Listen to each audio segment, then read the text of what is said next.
Part two, Yahawahshai's Great Return, the final mega scene in this movie. The final mega scene in this movie, Yahawahshai's Hamashiach's Return, who people ignorantly and obliviously calls Jesus the Christ or Christ Jesus, right? But when you do your research, do your studying, the Edomite Theodore Roosevelt once said that a efficient, proper, roughly paraphrased, study of the Holy Scrolls is far greater than a college education. Now, I can agree with that Edomite right there. I can agree. That's a smart Edomite right there. A full grasp of the Holy Scrolls is indeed far greater than some funky, worldly college education. We are the Cambridge or Yale. We are the prophets, the servants, those that understand these prophecies and scrolls. We are the walking Cambridge University.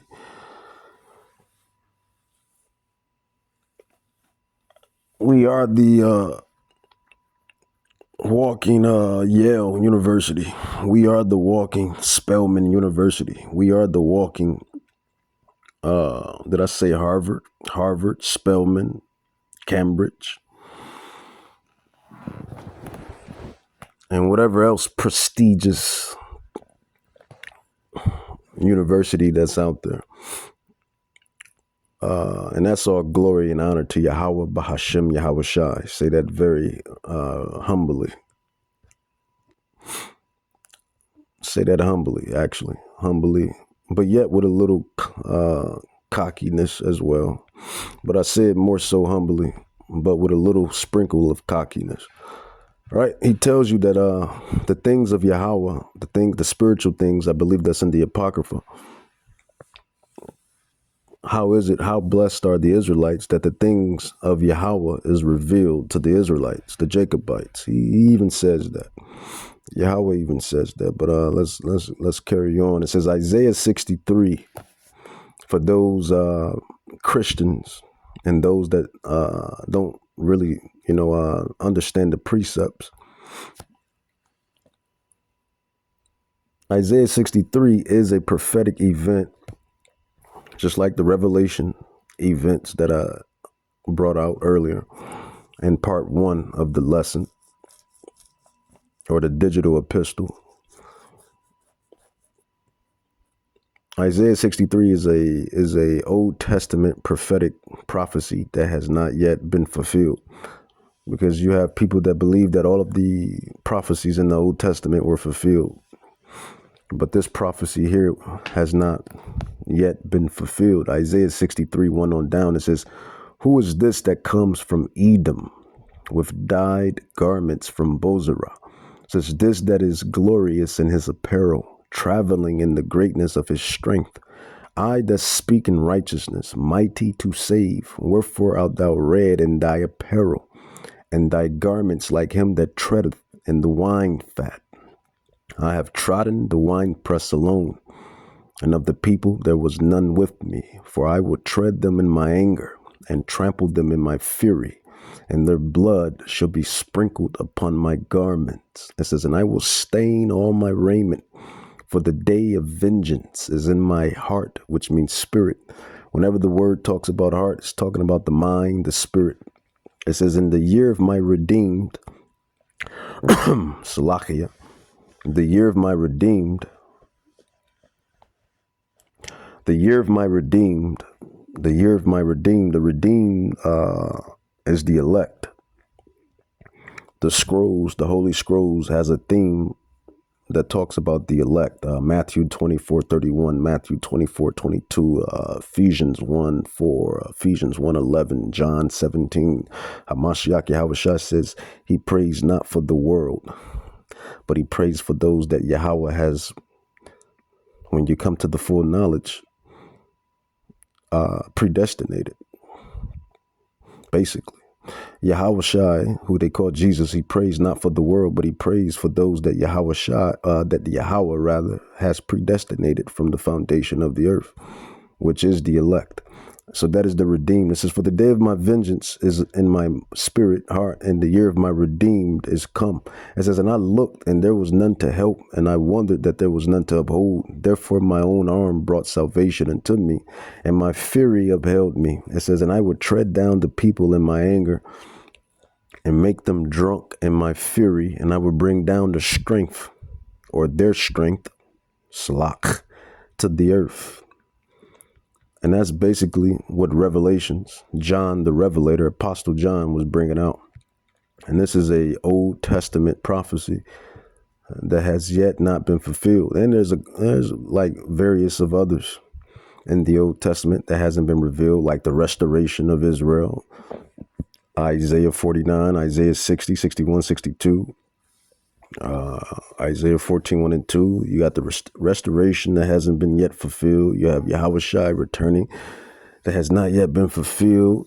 Those are a couple of Old Testament prophecies that haven't been fulfilled, but I digress. Let's carry on. Moving it right along.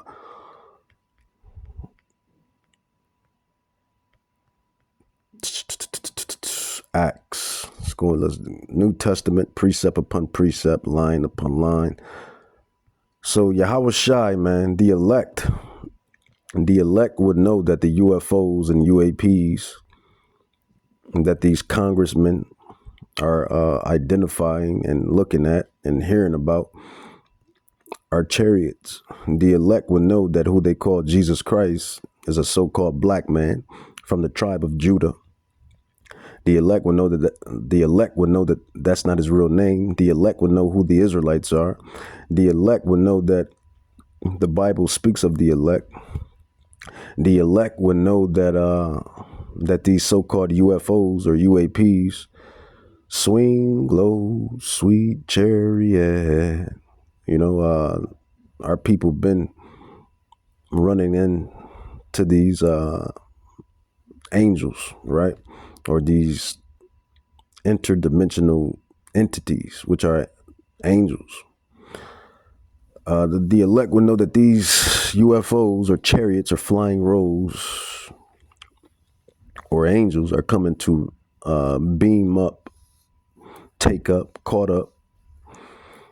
They're coming to take up the elect. The elect would know that the other nations, the other nations, so-called Arabs, so-called Caucasians, so-called Africans, so-called Chinese, Japanese, so-called Hawaiian, so-called all of these other nations, the elect would know that all of these nations, these Gentile heathen nations, because if they're not keeping the law, then they're Gentile and heathen by nature, first off.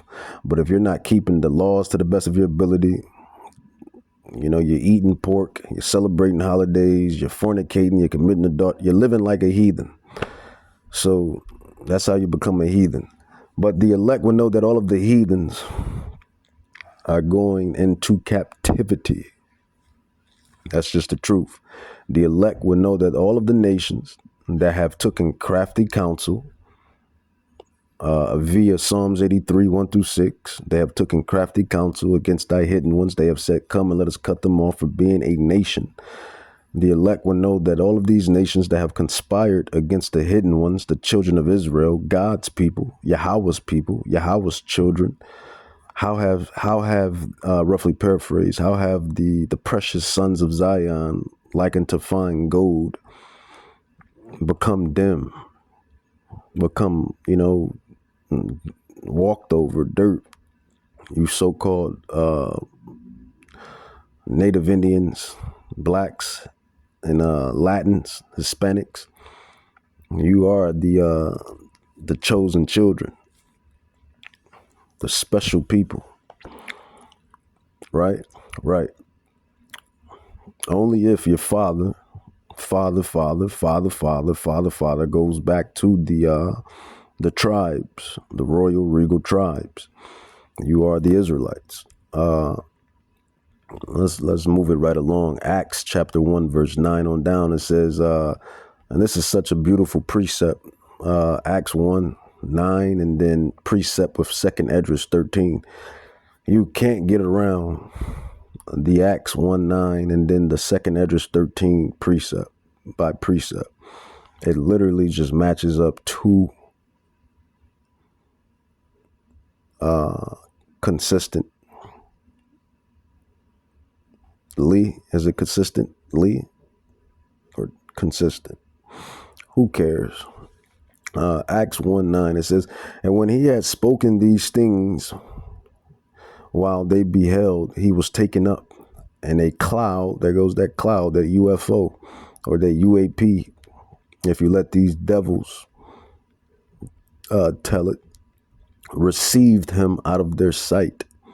So Yahawahshai, who they call Jesus Christ, was caught up, taken up into a cloud, a UFO himself. It says, when he had spoken these things while they beheld, and who was beholding him? It was the apostles.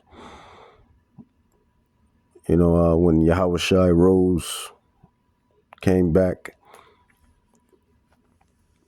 and doing his thing, right?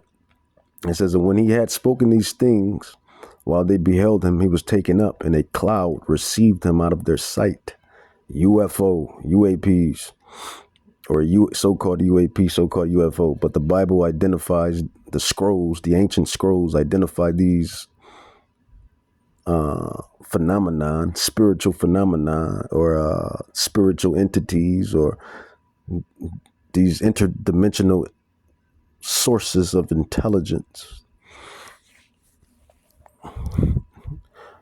as flying roes. The scrolls identified them as flying roes, flying scrolls, flying roes, whirlwinds, chariots of Israel, clouds, horses, whatever. Right. It says, and while they looked steadfastly upward, so they were looking at heaven, as he went up, Yahawahshai went up, behold, two men stood by them in white apparel. So while Yahawahshai was being caught up, taken up, you know, if you let these Christians tell it, they'll say raptured, right? But the rapture, or the word rapture, is not in the Bible. But the concept of rapture is in the Bible. They got that right. The concept of rapture is in the Bible. It's called being caught up or taken up. Basically, you know, these, that's another thing. The elect would know that, that once we're raptured, got me saying it, but once we're caught up, Salachia, but once we're caught up, taken up, Yahweh willing, I'll be part of that number, or those men out there be part of that number. Somebody make it. See, I've never been a hater, man. And I guess that's why I always stay blessed. As far as like, I never hate. I don't go around with just unchanneled hate. Let me edit that. Let me clear that up. I don't go around with just unchanneled hate. Like, if I do have hate, best believe it's very constructive, and it makes sense on why I have the hate. Right. But that's one reason why I believe that Yahweh, he reveals, because he reveals his secrets to pure spirits, man, pure people. But I digress. But it says, and while they looked steadfastly toward heaven as he went up, behold, two men stood by them in white apparel, which also said, ye men of Galilee, why stand ye gazing up into heaven? And this same Yahawahshai, which is taken up from you into heaven, shall so come in like manner as you have seen go into heaven. And these two men that were in these white apparel, best believe they had woolly hair, woolly beard, bronze, dark skin. They looked like super soldiers in white apparel. They were angels. The two men were angels. It says they returned unto Jerusalem from the mount called Olive, which is from Jerusalem, a Sabbath day journey. So yeah, Yahawahshai was taken up in a UFO. Tell somebody that. We are theologically, biblically learned, sound in our doctrine. Right. Study to show thyself approved, rightfully dividing the word. Roughly paraphrase, precept upon precept, precept upon precept, precept upon precept, line upon line, line upon line, here a little, there a little. Here a little, there a little. But it says, I'll read that again because it's so profound. This is just profound. It's two things happening at once right here. Yahawahshai being caught up for one, being raptured, as they say, right? And then two, he's being caught up inside of a chariot, a cloud, a flying roll, you let them tell it, a UFO. But a flying roll, a chariot. It says, Acts 1:9, it says, and when he had spoken these things while they beheld, he was taken up, and a cloud received him out of their sight. And while they looked steadfastly towards heaven, they were looking up at the sky as he went up. Beam me up, Scotty. Behold, two men stood by them. These were angels in white apparel, which also said, you men of Galilee, why stand you looking up into heaven? This same Yahawahshai, says Jesus, but it's Yahawahshai in the Paleo Hebrew, the ancient Paleo Hebrew, it's Yahawahshai. It says, which is taken up from you into heaven, shall so come in like manner as you have seen him go into heaven. So they basically said, look, bro, the same way y'all seen him go is how he's coming back.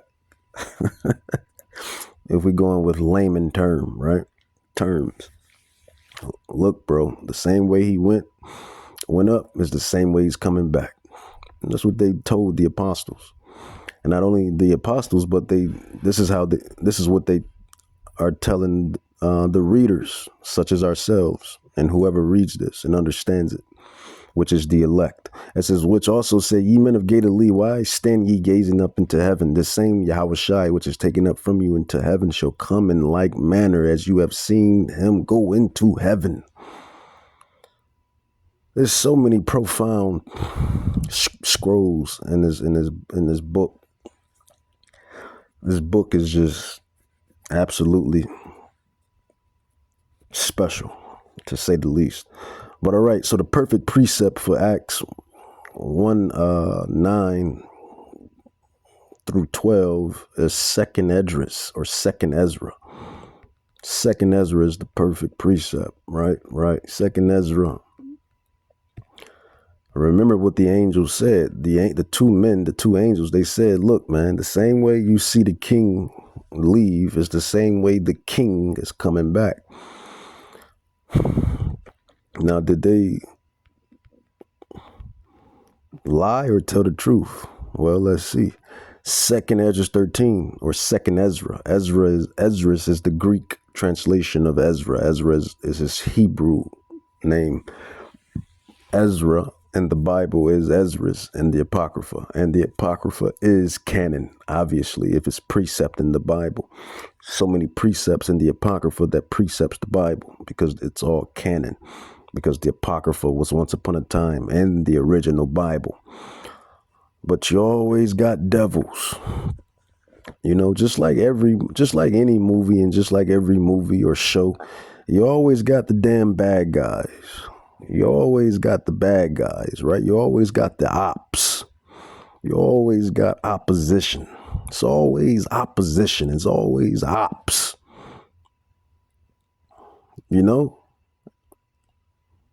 It's always opposition. But the ops, right? They took out the Apocrypha. The antagonists, just like any movie or any show or any anime or any game or whatever, the protagonist and the antagonist and the protagonist, the villains and heroes and villains. But Let's carry on.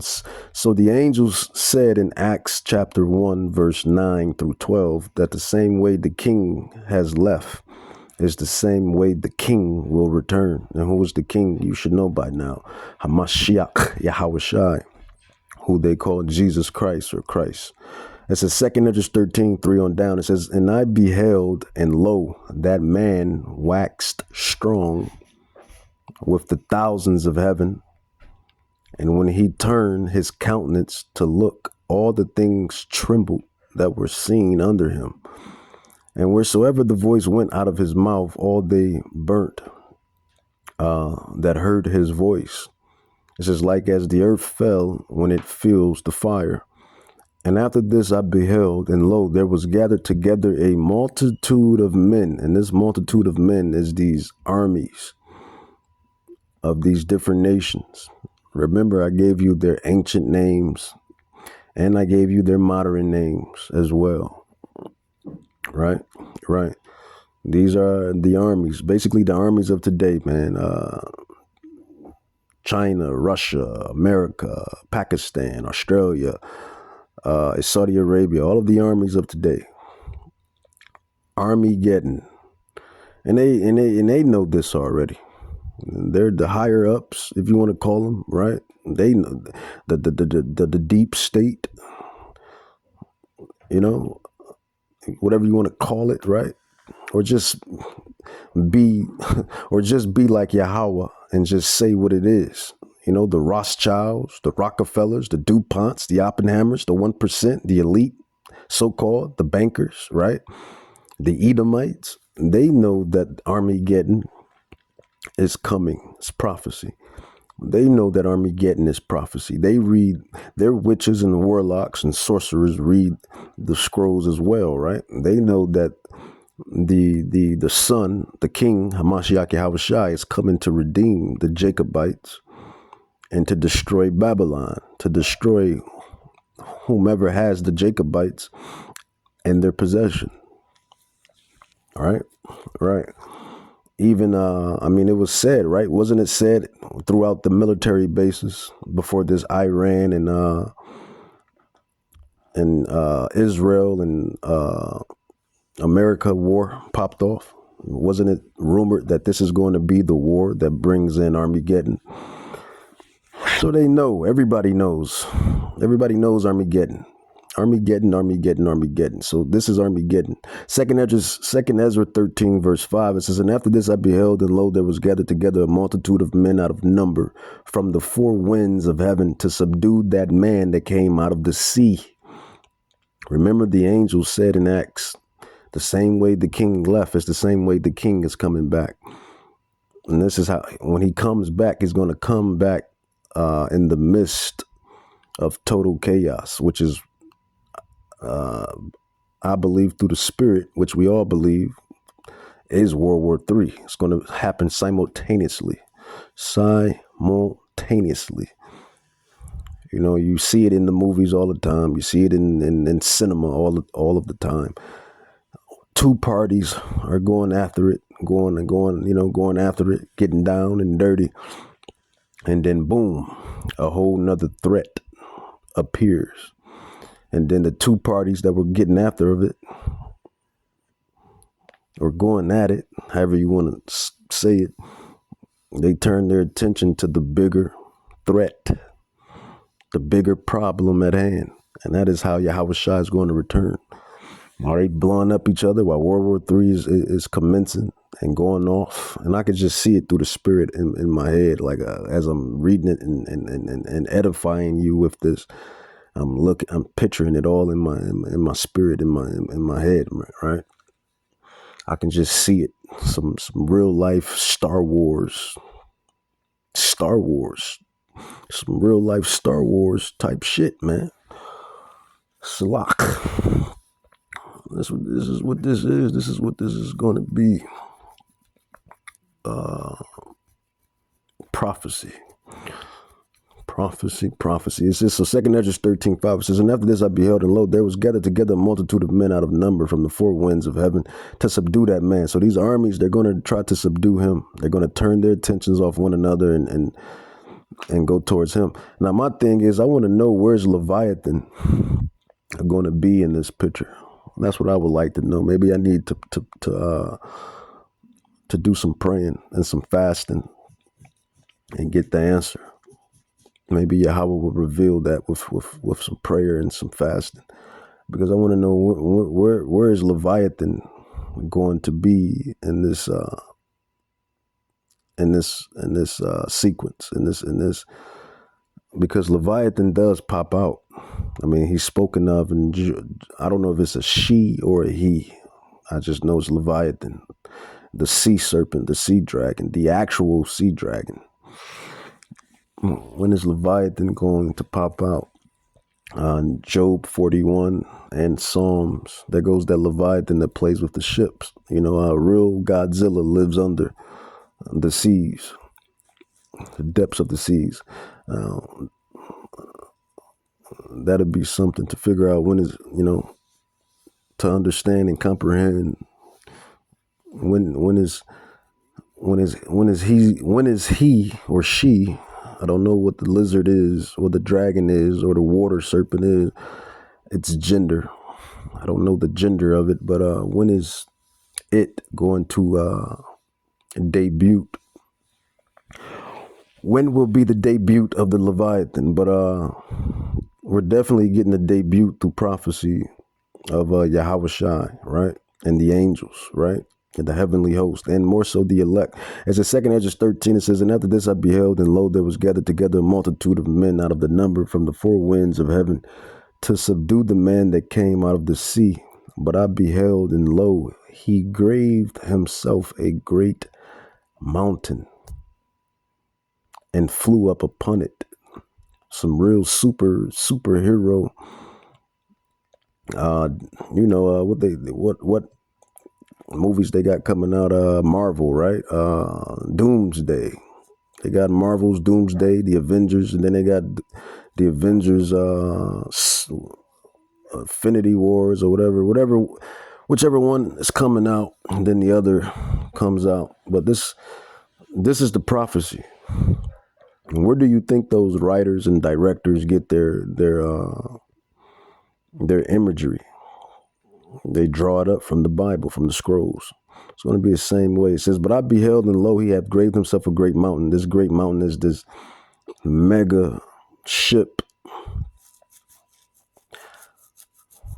because he was taken up, as it says, Acts 1:9. It says, and when he had spoken these things while they beheld, he was taken up, and a cloud received him out of their sight. So 2 Ezra 13:6, but I beheld, and lo, he graved himself a great mountain. This is a great cloud, and flew up upon it. So he's coming back in fine fashion. He's coming back in fine, glorious, angelic fashion. It says, but I would have seen the region or the place whereout the hill was graven, and I could not. So whatever this thing that Yahawahshai is coming back in or on, it was so huge to where Prophet Ezra says that he could not see where it was coming in or going out. And it says, and after this I beheld, and lo, all they which were gathered together to subdue him. And as a matter of fact, that brings me back to this, right? Congressman says he was told a football field sized underwater UFO or UAP moves over 200 miles per hour, and they're real, right? They got all type of classified videos of the UFOs, the chariots. So you got to put 2 and 2 together, put 3 and 3 whenever, and 5 and 5 for cold weather, right? It says, but I beheld, and lo, he hath graved himself a great mountain and flew upon it. This has to be it. This has to be the chariots, the flying rolls. And they make their little cameos. Yahawah, Bahashem Yahawahshai, he gives them the order to make their little cameos. This is why we see the UFOs or see the chariots from here to in there.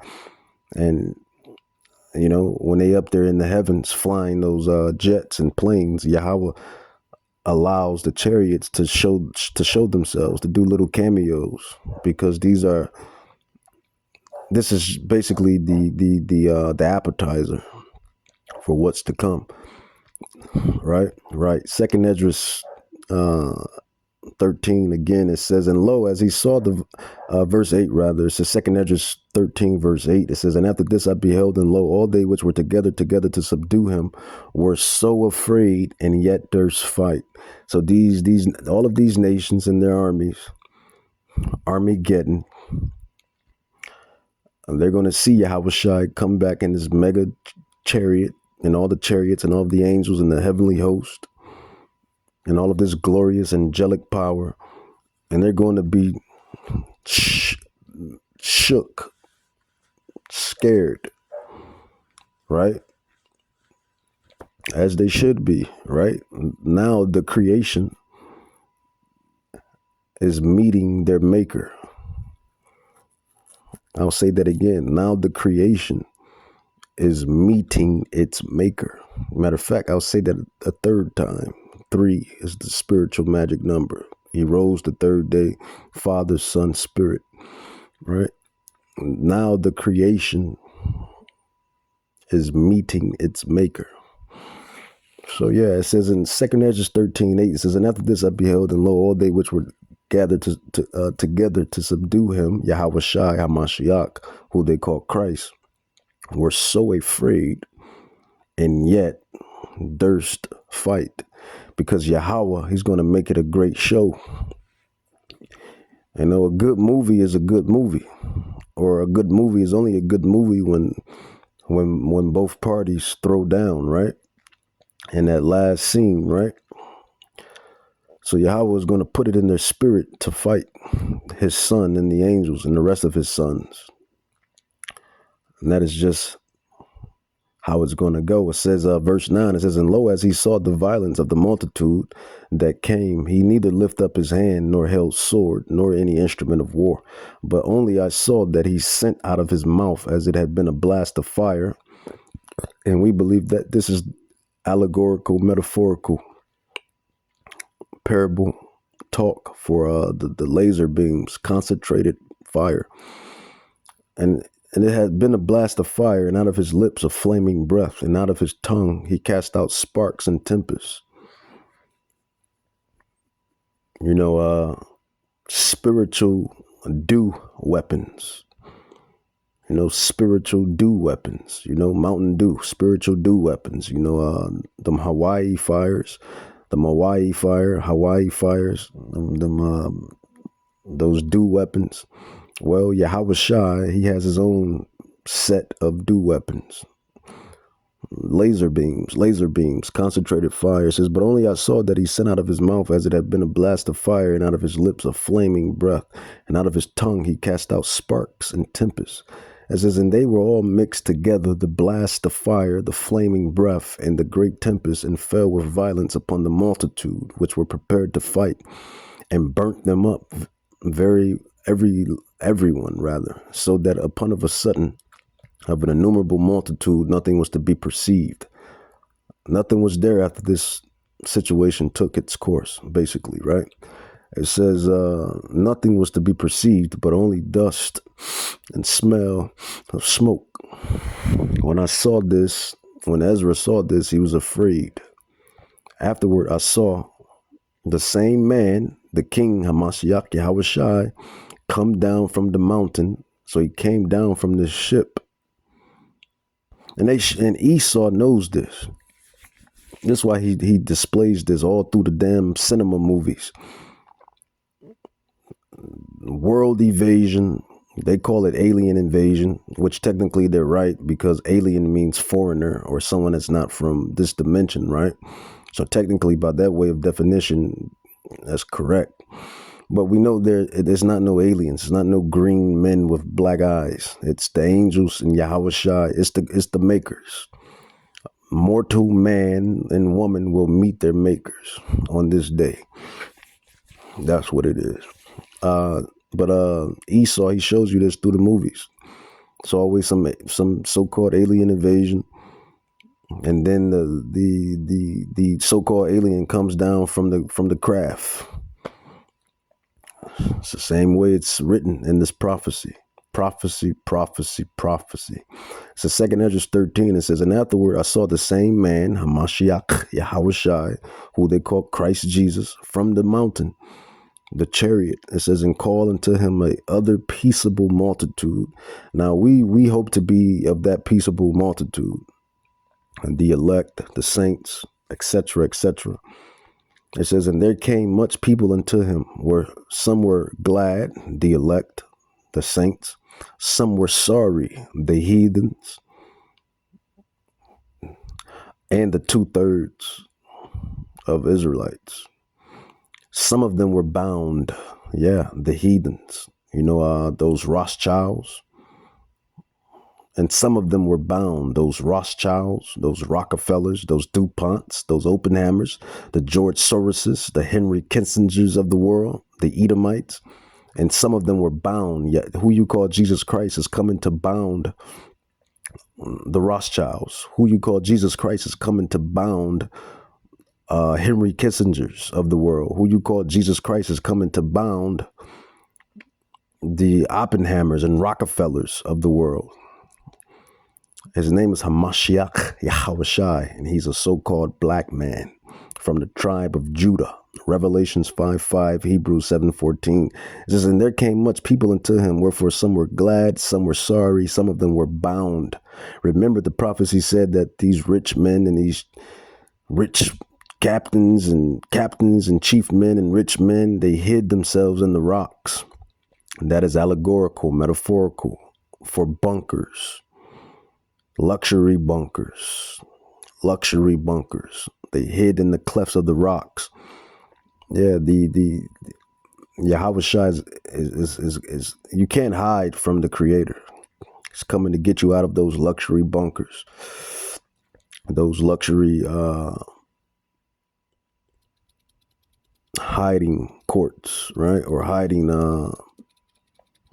spots, however you want to call it, say it. It says, and others, some brought of them that were offered. And then was I sick through great fear, and I awakened and said. So that was the prophecy of Ezra. That is the interpretation. And that just goes with Isaiah 63. Who is this that comes from Edom with dyed garments from Bozrah? That is glorious in his apparel, traveling in the greatness of his strength. I that speak in righteousness, mighty to save. Wherefore art thou red in thy apparel and thy garments like him that treadeth in wine fat. I have trodden the wine press alone, and of the people there was none with me, for I would tread them in my anger and trample them in my fury, and the blood shall be sprinkled upon my garments, and I will stain all my raiment for the day of vengeance. That is Armageddon. Armageddon is the day of vengeance. That is what Armageddon is. It is the day of vengeance. For the day of vengeance is in my heart, my spirit, my mind, as he's sitting up there on the right side of Yahweh, the Ancient of Days. As Yahawahshai is sitting on the right side of Yahweh, the Ancient of Days, in the heavens, amongst the heavenly host. He has vengeance in his mind. He wants to come down and get it cracking. You know how Jake say in the street or in the world, get it cracking, get it pumping, get it jumping, get it rocking. But he has to wait on Yahweh, right? Remember, that was the first scripture that I brought out. Nobody knows the day, nor the time, or the year, or the second, or the minute, but only the Father. So he's up there patiently waiting. For the day of vengeance is in my mind, and the year of my redeemed is come. And he's ready. It says, and I looked, and there was none to help, and I wondered that there was none to uphold. Therefore my own arm brought salvation unto me, and my fury it upheld me. And I would tread down the people in my anger, and make them drunk in my fury, and I would bring down their strength to the earth. Ooh, you Rothschilds, you Rockefellers, you DuPonts, you Oppenheimers, you bankers, you elite, you 1% so-called, you Henry Kissingers of the world, you George Soroses of the world. You know, y'all, I wouldn't want to be y'all. Even with all of that fame and riches and wealth, I wouldn't want to be you people when this prophecy commences. Because this is what's going to happen. This is what's coming. And they know it's coming. They read the prophecies as well. Congressman, I keep reverting to this because this is just astounding, and I know it's true. It says, Congressman says he was told a football field sized underwater UFO moves over 200 miles per hour. And they're real. The militaries. I mean, that's who could be giving him the insight, the classified videos and footages, militaries, etc., etc. But that's just prophecy. Prophecy, prophecy, prophecy. And I wasn't even going to go into any prophecy today. I was sitting here watching, Yahawah is my witness. I wasn't going to go into any prophecy today. I was sitting here watching Leave the World I'm Behind. I was sitting here watching Leave the World Behind. I was sitting here watching Leave the World Behind, and then the damn power went off. How about that? How about that? So I'm sitting here watching Leave the World Behind, and the damn power went off. It went blank. And then the spirit just said, it's time for you to bring out prophecy. So that's what I did. Right.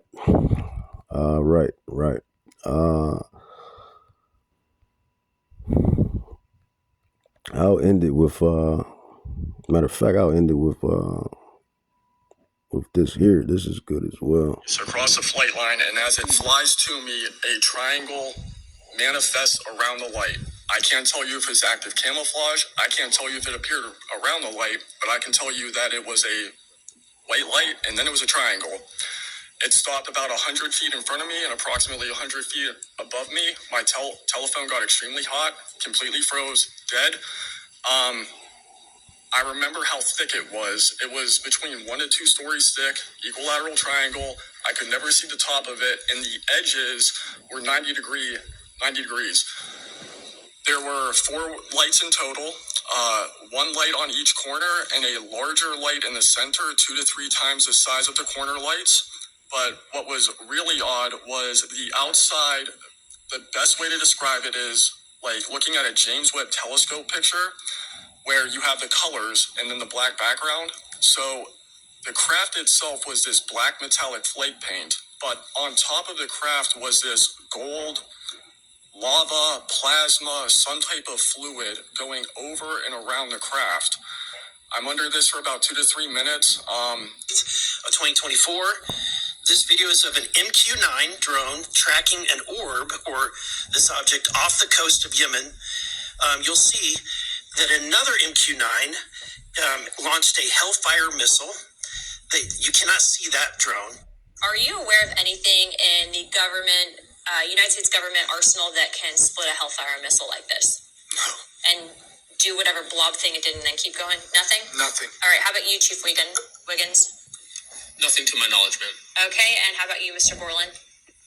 I prefer to answer that in skiff. I have heard about. So yeah. Of course they haven't heard of anything that can do such measure, because it's all spiritual and it's angelic and it's interdimensional. I'll end it with this scroll here. It says Sirach 1:8, Ecclesiasticus 1:8. It says, there's one wise and greatly to be feared, Yahawah, sitting upon his throne. With that, I'm going to say Kahalamla Yahawah, Bahashim Yahawahshai, Bahashim Rakakadash, Barakata Yahawah, Barakata Yahawahshai, Barakata Yahawah, Barakata Yahawahshai. Everybody is big and bad until they meet their maker. Shalom.